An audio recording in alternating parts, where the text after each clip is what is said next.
2. 인류 최초의 언어. 태초에 하나님이 언어를 창조하시다.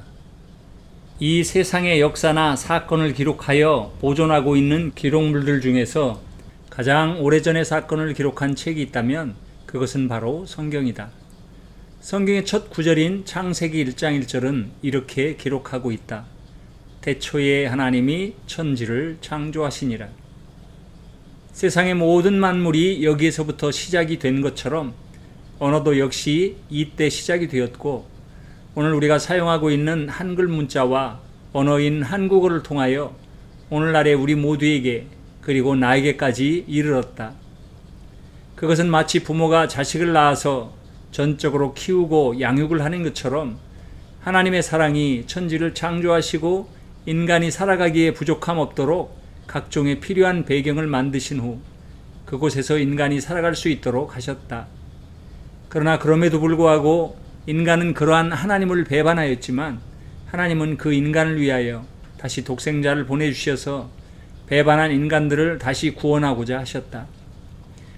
그렇게 하나님이 인간을 사랑하신 사랑의 역사가 오늘까지 흘러내려온 것처럼 언어 역시 하나님께서 창조하셔서 인간들에게 사용하도록 주신 이후 지금까지 다양한 발전과 변화의 과정을 통하여 오늘 우리에게까지 흘러내려왔다는 사실을 새삼 깨닫게 된다. 그러면서 스스로 반문을 해본다. 그렇다면 이것들은 어떤 과정을 통하여 어떻게 흘러내려온 것일까?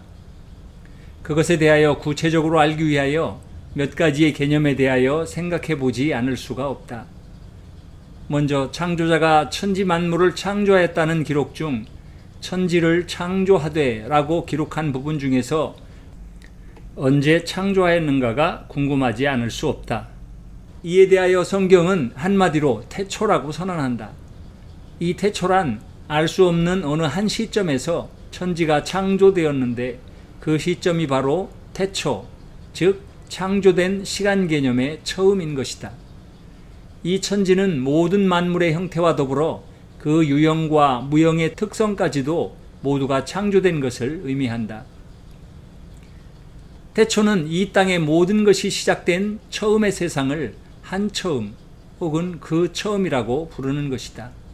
그런 의미에서 태초란 말도 그 자체로서 처음과 시작을 알리는 유일한 단어가 되었고, 처음과 시작을 알리는 유일한 단어가 되었고, 더불어 더 이상 다른 곳에 사용될 수 없는 창조된 시점에 대한 고유의 개념이며 표현인 것이다. 이때 시작된 시간이 지금까지 흘러내려오고 있으며 앞으로도 얼마나 더 흘러갈지 우리 인간들이 알 수 없지만 성경은 또한 최종적으로 그 시간이 끝나는 날이 있다는 것을 선언하고 있다. 이 땅에 창조된 언어의 최초 모습은 소리 그 자체였다. 아니, 엄밀히 말한다면 세상의 창조물은 다 무에서 유를 만들었지만 이 창조의 과정에서 유일하게 사용된 것이 있다면 그것은 바로 로고스, 즉 하나님의 말씀임을 발견하게 된다. 이 말은 그 말을 듣는 상대방이나 뜻을 전하려고 하는 피전달자에게 아직은 문자가 없었기에 소리의 형태로 전해질 수밖에 없었다. 처음에 창조자가 뜻하고 계획한 것을 말로 선언하고 명령함으로 천지가 만들어진 것이다. 그것이 창조이고 그때 피조물들이 비로소 형성이 된 것이다.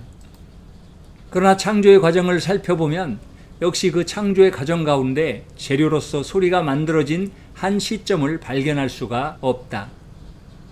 그 이유는 그에 대한 정확한 기록이 없기 때문이다.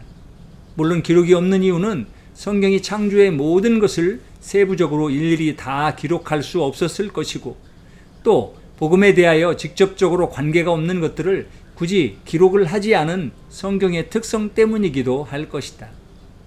그렇다면 소리는 도대체 어느 시점에서 만들어진 것일까? 비록 성경이 그 시점을 명백하게 기록하지 않았더라도 그 창조의 기록들은 가만히 살펴보면 소리가 언제 만들어졌는지에 대하여 유추하여 볼 수가 있다. 그것은 하나님이 천지를 창조하실 때 이미 만들어진 것이라는 사실은 창조와 물질의 원리를 보면 자연스럽게 알 수 있는 일이기 때문이다.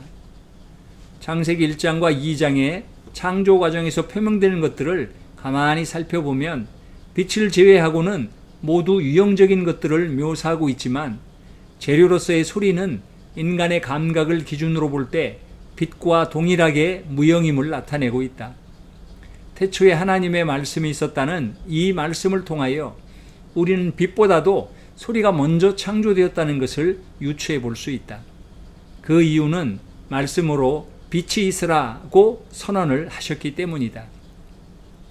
그리고 그 소리가 실제로 발생되거나 사용되는 시점이 두 번째 날에 물 가운데 하늘이 있어 물과 물이 나뉘게 하는 과정에서 이미 소리가 발생할 수밖에 없었을 것임을 생각한다면 소리도 빛처럼 첫날 함께 창조되었다는 것을 자연스럽게 유추해 볼 수 있을 것이다.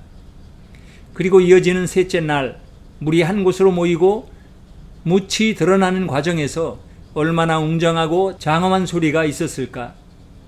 다섯째 날은 소리가 만들어진 이래 가장 아름다운 소리가 표출되는 시기로 온갖 생물들이 창조되어 새는 지저귀고 모든 생물들이 각기 제 소리를 내는 모습은 마치 온갖 악기가 모여 관현악을 이루어 협연을 하는 것처럼 창조자의 창조 목적대로 창조자를 영화롭게 하고 그의 영광을 나타내는 모습에 절정을 이루고 있는 날이다. 그리고 그 어떤 피조물보다도 더 중요하게 영화롭게 하고 그의 영광을 드러내는 이 임무를 수행할 존재가 바로 여섯째 날에 만들어졌는데 그것이 곧 사람이다. 바다의 고기와 공중의 새와 육축과 온 땅과 땅에 기는 모든 것을 만드시고 동물들에게 모든 풀 종류들을 주시어 살아가게 하셨다. 사람에게는 지면에 씨 맺는 모든 채소와 씨 가진 열매 맺는 모든 과실나무를 주시어 사람이 먹고 살아가는 식물이 되게 하신 것이다. 그리고 사람으로 하여금 생육하고 번성하여 땅에 충만하고 땅을 정복하여 모든 동물들을 다스리게 하셨다. 그러한 사람에게 하나님께서 능동적으로 생각하고 행동하고 선택할 수 있는 능력과 권리를 주셨는데 그 이유는 하나님께서 사람에게 창조 최대의 임무를 맡기셨기 때문이다. 그리고 사람이 그 역할을 잘 감당할 때마다 하나님은 모든 창조물들 중에서도 사람의 창조를 가장 기뻐하고 즐거워하셨는데 그 이유는 오직 인간만이 능동적인 자세로 말과 노래를 사용하여 직접 하나님을 찬양하였기 때문이다. 이것이야말로 하나님께서 사람을 창조하신 가장 큰 목적이었고 그 일들을 잘 이루라고 모든 만물을 사람에게 맡기셔서 다스리게 하신 것이다. 그런데 여기 창세기에서 하루의 개념은 현재 우리가 사용하는 24시간인 하루의 개념과는 차이가 있을 수 있다. 이에 대하여 성경은 하루가 1000년 같고 1000년이 하루 같다고 표현하고 있는데 시간의 틀 안에 살고 있는 우리 인간이 전혀 이해할 수 없는 개념을 이렇게 표현하시므로 인간이 그 개념을 이해할 수 있도록 하기 위한 의도적인 표현이라고 생각된다. 이렇듯 인간에게 최대한의 권한을 주시되 모든 것을 선택하고 결정할 수 있는 자의까지 주신 하나님께서 단 한 가지만은 경계하셨는데 그들이 살고 있는 동산의 중앙에 있는 선악을 알게 하는 나무의 실과는 먹지 말라. 먹는 날에는 내가 정령 죽으리라는 금기를 주심으로 그들이 하나님의 말씀을 지키고 준수하는지 아니면 그렇지 않고 교만하여져서 말씀을 어기고 하나님과 멀어지는 우를 범하는지를 보시기 위함이었다. 그리고 이때 소리는 벌써 언어의 모습으로 창조자와 첫 사람과 그리고 사람과 동물 사이에 의사소통을 나누는데 사용되는 것을 발견해 볼 수 있다. 그 증거는 창세기 기사를 보면 분명히 알 수 있다. 하나님께서 처음 사람 아담에게 배필이 없으므로 그를 깊은 잠에 들게 한 후 그의 갈빗대 하나를 취하여 살로 채우고 여자를 만들어 아담에게 배필로 주셨는데 그 두 사람이 바로 언어를 통하여 의사소통을 하는 모습을 볼 수 있다. 아담이 얼마나 기뻤으면 이는 내 뼈 중에 뼈요 살 중에 살이라고 하였을까? 그뿐만이 아니라 후에 하와는 그 때문에 돌이킬 수 없는 크나큰 죄를 범하고 말게 되지만 뱀과도 함께 대화를 하는 모습을 볼 수가 있다. 남자와 여자의 만남은 창조주인 하나님과 인간의 만남을 상징하고 향후 신랑 되실 예수님과 그 백성들의 만남을 상징하고 있는 것이다. 그런데 여기에서 언어적으로 중요한 것은 하나님이 주신 소리를 소재로 하여 아담과 하와 두 사람이 그 소리에 계속적인 노력을 덧붙여 좀 더 감각적이고 자신들이 사용하기에 편리한 언어로 발전시켜 간 것이 아니라 다른 과일이나 동물들처럼 하나님께서 이미 의사소통이 가능한 언어 그 자체, 즉 완성된 언어를 주신 것이다. 그리고 이것을 통하여 하나님께서 사람과도 의사소통을 하는 수단으로 삼으셨다. 그러나 사람들은 이 언어를 가지고 어떻게 사용하는지 이후의 인간 역사를 보면 잘 알 수 있다. 이미 하나님의 사람과 동물을 구별하지 않으시고 함께 이해될 수 있도록 주신 언어를 통하여 하나님과 말씀을 나누었고 그 대화를 통하여 의사소통이 되어 하나님의 뜻을 충분히 이해하였으며 또 동물들과 의사소통되어 모든 것을 다스리고 누리게 하셨으므로 아담과 하와에게는 부족할 것이 없었다.